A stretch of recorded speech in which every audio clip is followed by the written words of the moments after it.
A great welcome to Unleashing Potential today. And man, I've got a very interesting guest for you, none other than Sally Evans. Sally is from More Interesting Marketing. Sally, how are you doing? I'm great, thanks. How are you? Fantastic. Well, just the title, More Interesting Marketing, had me. What is that about? Help us understand. Well, over the last few years, particularly since AI was become much more available to everybody, there's kind of been this feeling that maybe all the things that we're seeing online now, particularly online with digital marketing, um, that there's so much more of it. And recently I've been having a look at, is that actually true? And the answer is yes. The content we see now, we're almost the pieces of content that are produced every year are double what they were um, even 3, 4 years ago. So yes, when we feel like it's all very overwhelming, all the stuff that comes at us every day, it's actually true. It is overwhelming. There's almost twice as much stuff coming at us now.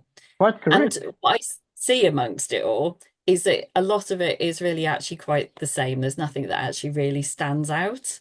If you find something funny, for example, oh my God, it's just brilliant because it just hits you like a ton of bricks. Oh God, this is funny or interesting or thought-provoking.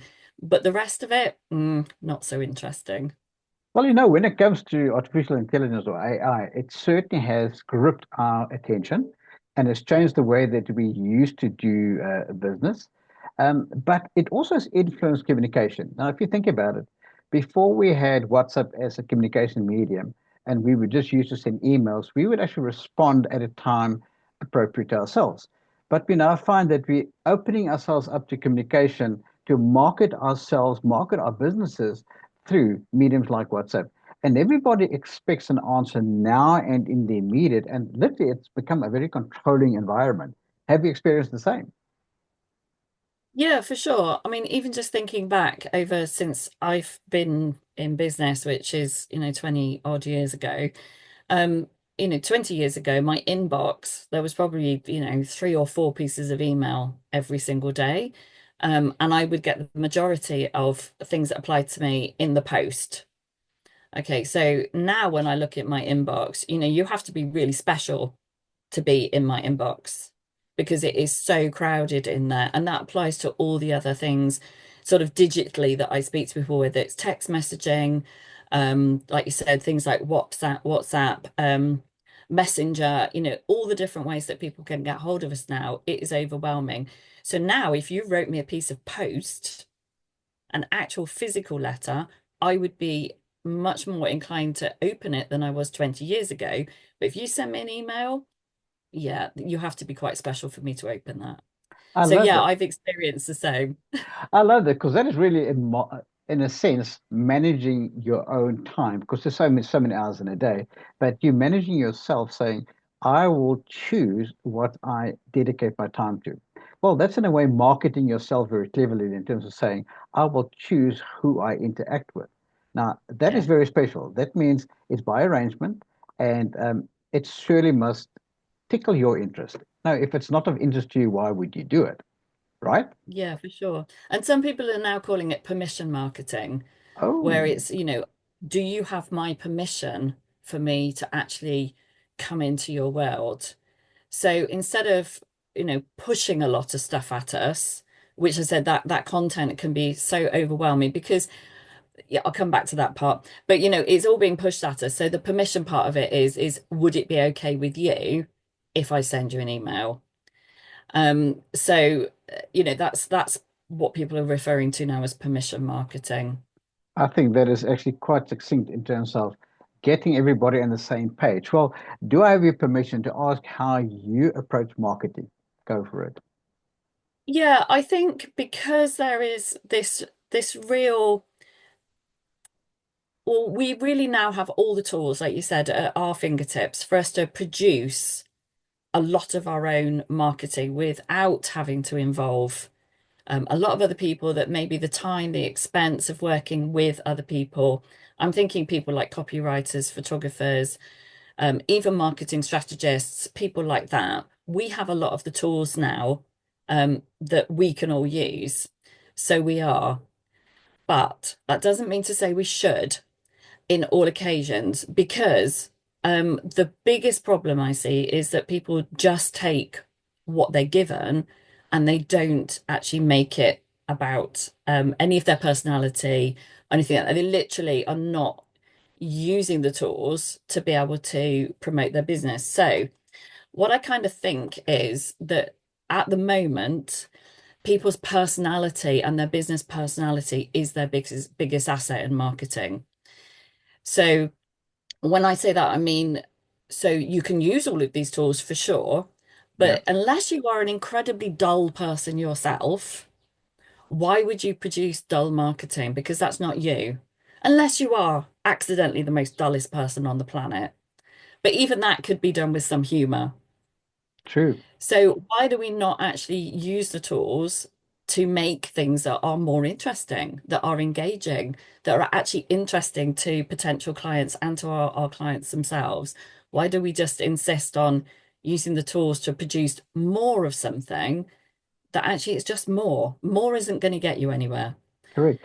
So I my kind sort of of hear the approach, quality versus quantity. Give me your yeah, quality approach, not that's just quantity. part Don't of it, just. yeah. And certainly by, incorporating the things that make you unique. I'm actually quite introverted, okay, but it actually makes me quite good as a marketer, surprisingly. Extroverted people tend to be much more kind of out there, here's my stuff, here's my stuff. Whereas actually, with being sort of slightly on the introverted side of life, observing people Mhm. and being able to say to what are your qualities? What's your personality like? How can I match that up with your marketing? How can I make it cohesive? How can I make it, well, more interesting for starters? But actually, that's your biggest asset. So why not use it? Because that will help you stand out. Nobody can copy your unique personality in your Correct. business or as a personal person. Every single person is unique and no one is the Yeah, same. I mean, even twins, their thumbprints are different. I mean, that's one thing that we yeah, get. But when it comes to marketing, I find that some business people out there are so rushing from the one to the next that they forget yeah, to connect. Now, I would want to believe that in the realm of the essence of marketing, the law of connection must play a role. If you have the ability to connect to people, connect their purpose to what they're doing, it's going to go so much further as to just splashing it all just in one chunk and throw it out there. yeah. And certainly without that kind of personing, I mean, we all talk about, marketing, you have to know, like, and trust somebody. But the thing is if you have no personality, how can I get to know you? How can I get to trust you? And how do I know if I like you? If it is literally a kind of cut and paste cookie cutter idea, that to say, here's a plan. I see an awful lot of marketers who either are, who encourage people to follow, here's this plan, it's worked for me. I've made 10 million pounds in the last year. Here's my map, here's my blueprint. Well, that doesn't work for everybody because I'm not you, you're not me. So, why would that work? There is a disconnect there. There is a gap there for sure between, following a plan that is for somebody else without putting your personality in it, but also like, why would that work? It wouldn't because it's for somebody else. So I have this whole thing at the moment about ditching the map. Yeah, Doesn't mean to say that you go completely wild, but that might be part of the experiment with your marketing. And I think, if we approach marketing more as a science with a hmm bit more, these are the laws, these are the rules, these are the things, but how do I experiment with this? How do I push the boundaries a bit? How do I put more of my personality into my business? How do I get that out to people so they can get to know me? Like you absolutely said, if I don't know you, I'm not going to do business with you. Not especially with some of the amounts of money that people, are spending in business. I might risk £7, hmm on a book, but I'm yeah, not going to risk $2,000 or something on something that you're selling me if I don't know you. yeah. But then you're saying no, like, and trust. So, what would you believe from a marketing perspective would be the kind of approaches to build that trust? Because surely it happens over time. I don't see that people Yeah. will just trust each other like that. It will come over a period of Absolutely. time. Yeah, and we're back to what you said earlier about wanting instant replies and we want instant results as well. And I think again, we have to realize if you're building a business is the clue. There are very few things that you can build that are going to be sustainable that actually that you can do quickly. I could put up a tent in my back garden, pretty much straight away. I could have that up in 10 minutes. But would it withstand the weather? Would I be able to expand it? No. None of these things are going to help me grow as a business. So if I really want to build something, then I need to be able to put the time and the effort into it. So if we just pop back to AI, which is, sort of very popular topic anyway, if I'm going to use AI, why would I not spend time with it, with the output, instead of just looking at the output and going, oh, that'll do? True, true. So why do we not spend time with these things? And I think it's because we pretty much want something instantly. Well, if you have a client that now is listening to this today and thinking, listen, Sally Evans is making a lot of sense, and they would basically journey with you and they make the connect, how would you approach that? Just for the person listening to say, okay, this is Sally's mojo, this is the way she presents herself. How would you go about it? Well, funnily enough, the first thing I would do is get to know you. So, just literally by having a session of talking through, what is your business? What is at the heart of it? What things matter to you? What things matter to your customers? What is it actually fundamentally all about for you? I often find, especially with people who work on their own or a very small team, that there's something very fundamental behind their business that matters an awful lot to them. That might be a story about their life or a customer story, something that's really helped them. And those kinds of things can help me to get to know you, your business, and then be able to talk about marketing. So marketing is something that, again, which I think is pretty much not really understood. People refer to marketing when they mean advertising or social media. Marketing itself will incorporate a lot of things, but it's marketing as the strategy. So if Oh, I'm going to talk to you about your marketing, it is all the different things that are incorporated in marketing, all the different tactics that are, you might want to reach your clients because you know that they are on LinkedIn, for example. But your marketing is not LinkedIn. It's a strategy which includes LinkedIn.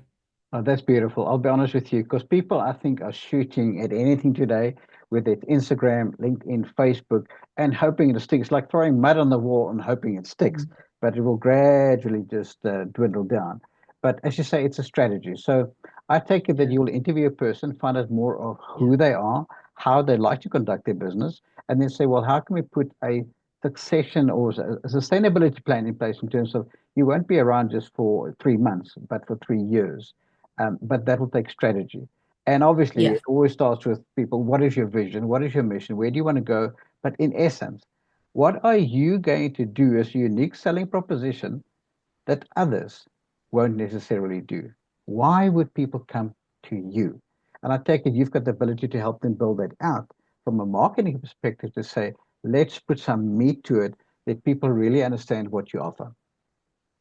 Yeah, and that's part of the process. So like I say, once I perhaps understood a bit more about you, talked about, what's currently going on with your marketing. Do you have a strategy in marketing? If you do, what does it look like? Where is it working? Because that's always really good news to find the places where it's working. But where also could we improve? Or, as I find, people have a loose strategy. They have an idea of what they're doing, but actually, how can we make that into a strategy which will move you forwards? So we're making your own map, Okay, but we're also being flexible as we go forwards. So we're making a plan, we're making a map. You would like to get from here to here with your business, but as we all know, life and marketing is not a straight line. true. So, along that road, we'll be incorporating some of the things I was mentioning about science. So, what sorts of things would you like to try? Because some things will need to be tested. We won't know or can guarantee a result. And I think that's where I start to be different because I won't say to somebody, oh, well, in 10 months' time, you'll have £1 million if you follow this plan exactly. Because I don't actually see at the beginning of working with somebody how that is possible to say that. Until you get to know someone, until you start working with them, really understanding them, what they want to achieve, how we're going to achieve it all, it's a flexible plan. We will get you there, but we need to work together on it. And I think that's part of it.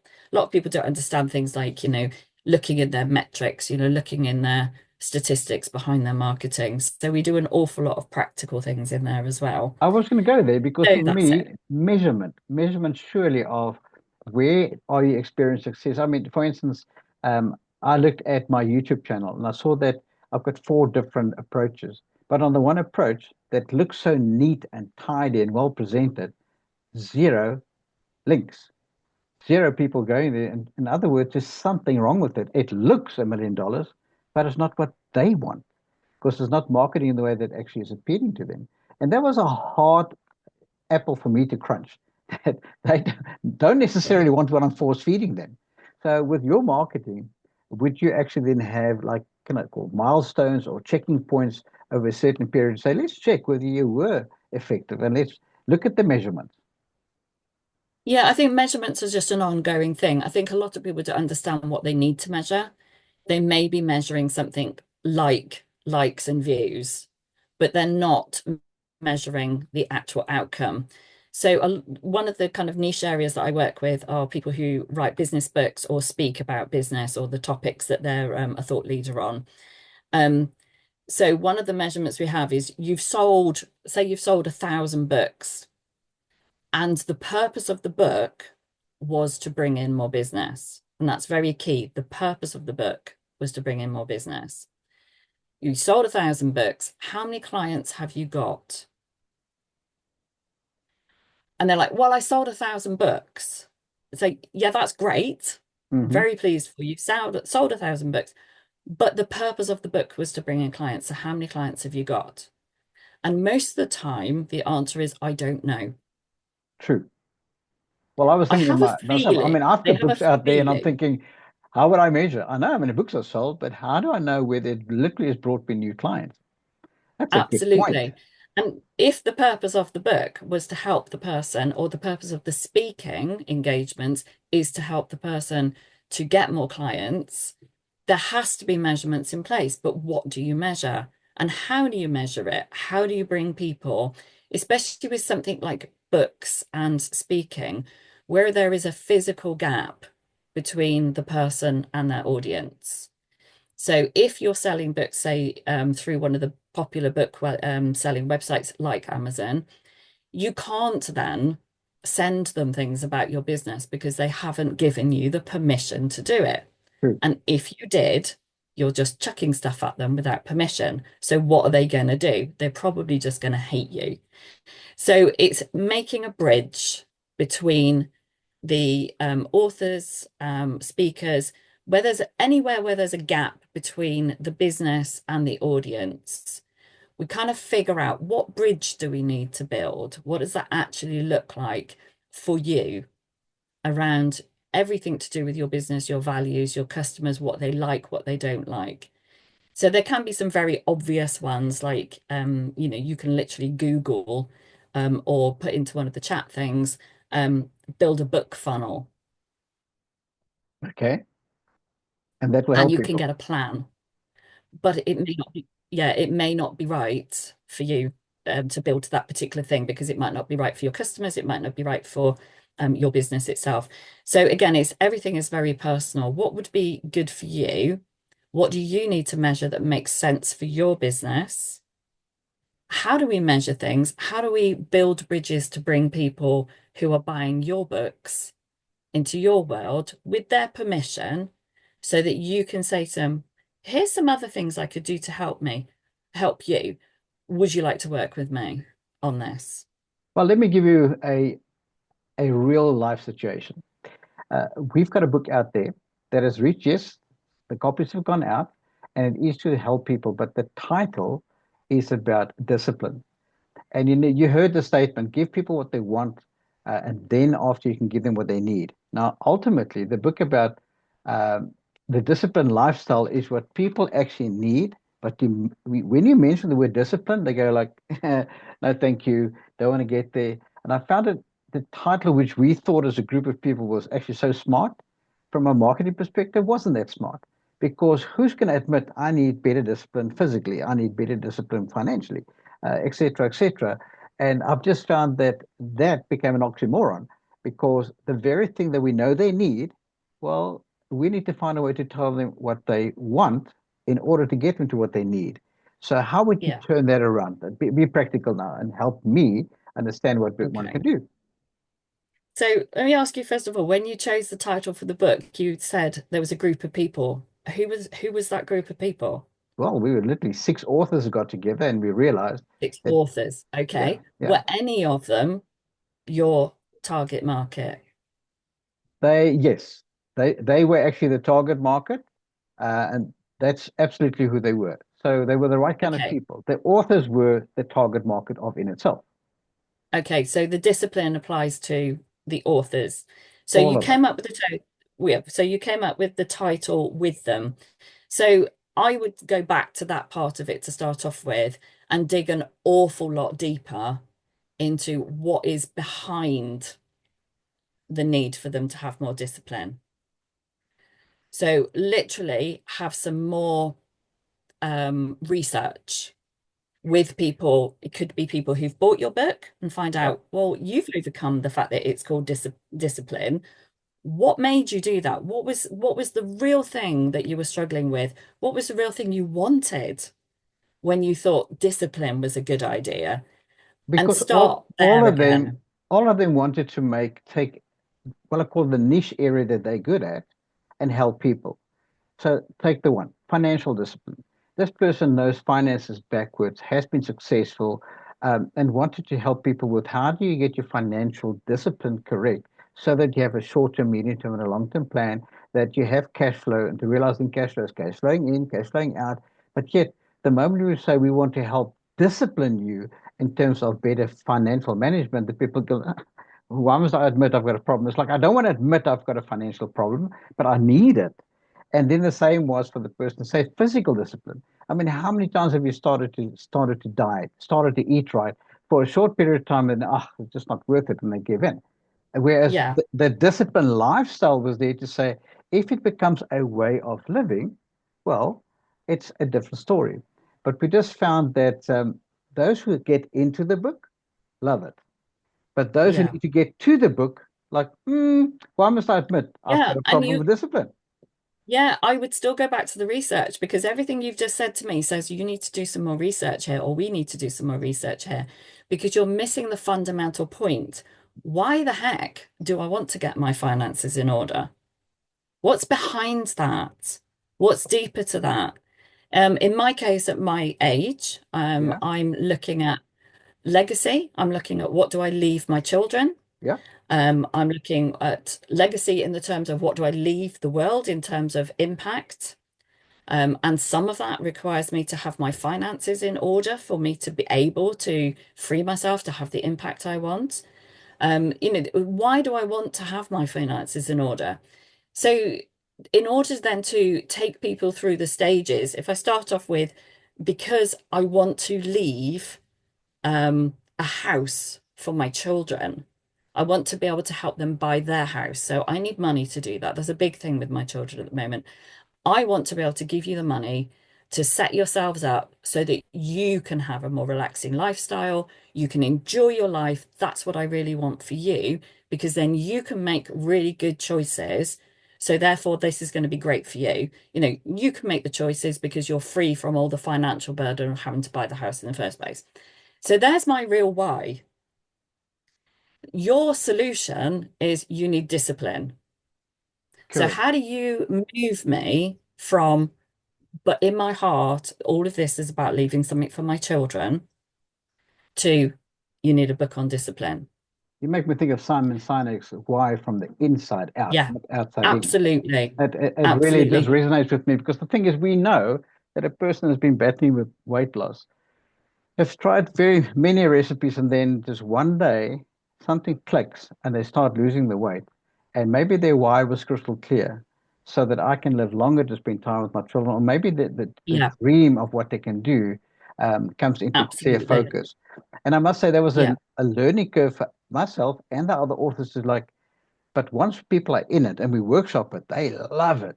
But to get Yeah, people for to the sure. idea is like, whoa, whoa, whoa, whoa, I'm not going to admit that I need physical discipline. I'm not going to admit I need financial discipline. Exactly. Like, And it's this like, is like we're so good at getting to the final point yeah, too quickly.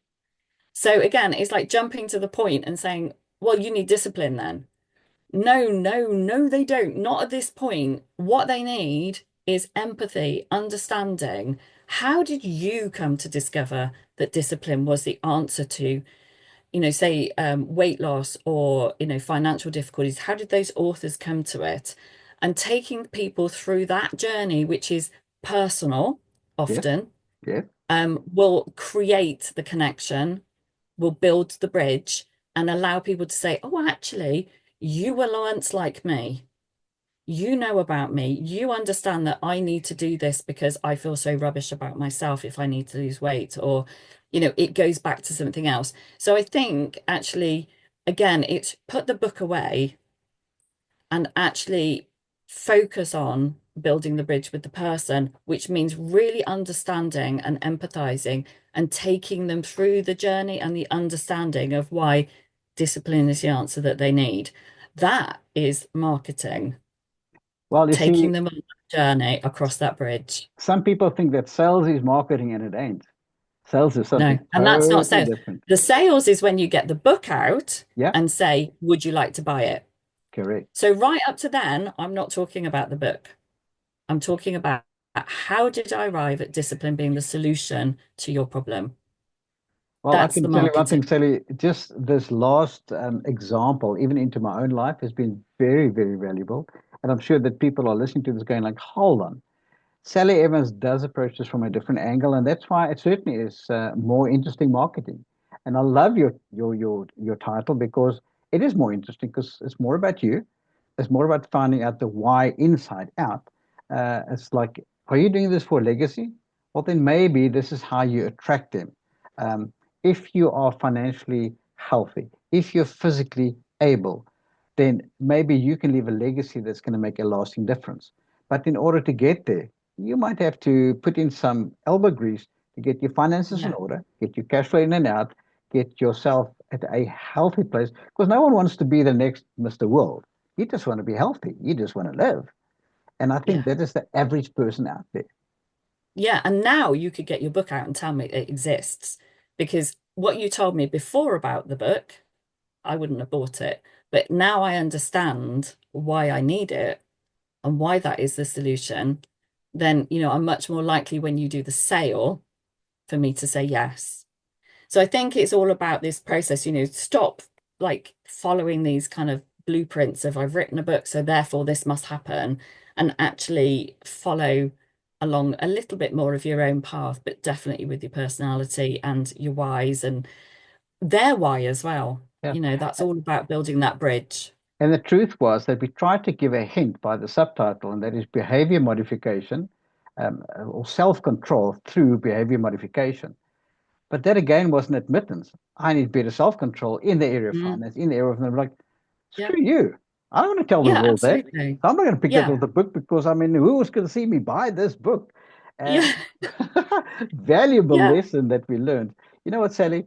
I think this is just it open up the engagement for anybody listening to this to say, Sally Evans knows what she's talking about, and I'm going to make use of the opportunity, ask people to connect with you directly. I'll give you your contact details in my YouTube link so people can actually go to you directly. And I want to thank you for today.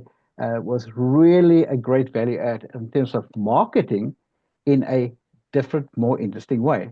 And that is, are you marketing or are you selling? You don't even know until you've started. A last Yeah. word from you to the people listening. Yeah, I think in this particular age that we're living in right now is just to remember with your business, with who you are, with life, your personality and being you is going to be the thing that actually unleashes your potential. whether that's with a book, whatever your business is, that actually you are the biggest business asset you have right now in this very busy world that we live in. So don't be afraid. Learn, take little steps if you need to, but learn how to put yourself into your business, into your marketing, and to connect with your customers or your potential clients. So that's your biggest asset. If you can't communicate with people if you don't stand out, if they haven't noticed you in the first place. So definitely be brave and be yourself. Fantastic. Well, Sally, that was solid, great advice. And I can't wait to hear from people saying, Sally Evans took me on a journey and it worked because I am now out there.